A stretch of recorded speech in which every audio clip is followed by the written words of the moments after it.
Hey, it's AJ. I've got the indexing head blowtorch and I'm going to show you how to fill it up with gas. So straight out of the box, it'll be filled with air inside. And even if it's not and it does have a little bit of gas here, it's always a good thing to remember that air sits on top. The butane is actually heavier than the air. So the first thing that you really should do is on the bottom here, you've got a valve and you should push it down with something. And I'm going to choose a little micro screwdriver here. You just need to push down on the top there. If you can line that up properly. Give it a couple of squirts and you can hear that air coming out. If it's gas, you'll see gas in that this will all freeze up, but this is just air. You want to get that air out of there. If it's full of air, the gas is just not going to make its way in.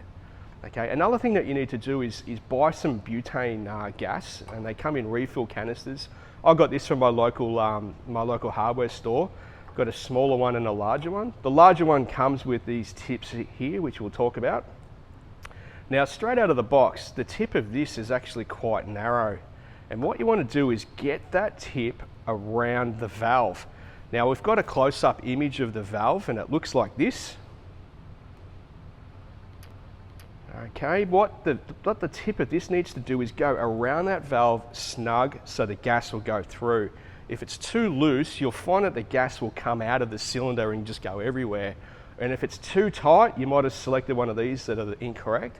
If it's too tight, all you're going to do is push down the valve and nothing's going to, only the air is going to come out. So this particular one, give it a little bit of a shake. Now we have pre-primed it, so we're ready to go.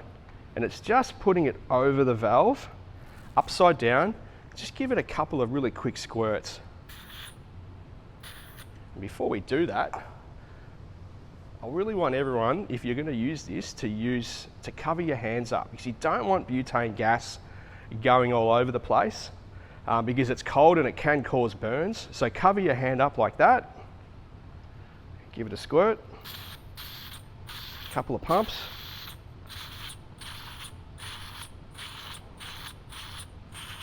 And when it's full, you can start seeing the gas actually coming out.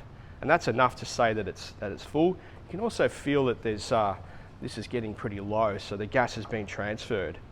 One of the things that you really need to do after you're finished filling it up is just let it rest. Leave it for 5 minutes and come back to it.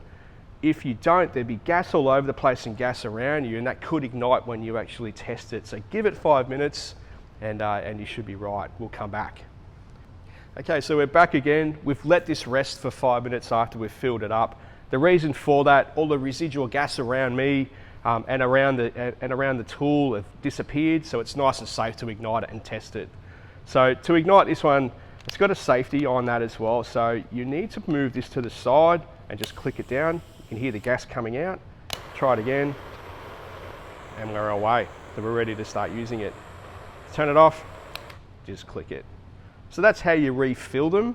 Nice and easy, but there's some safety things that you need to take care of. There you go.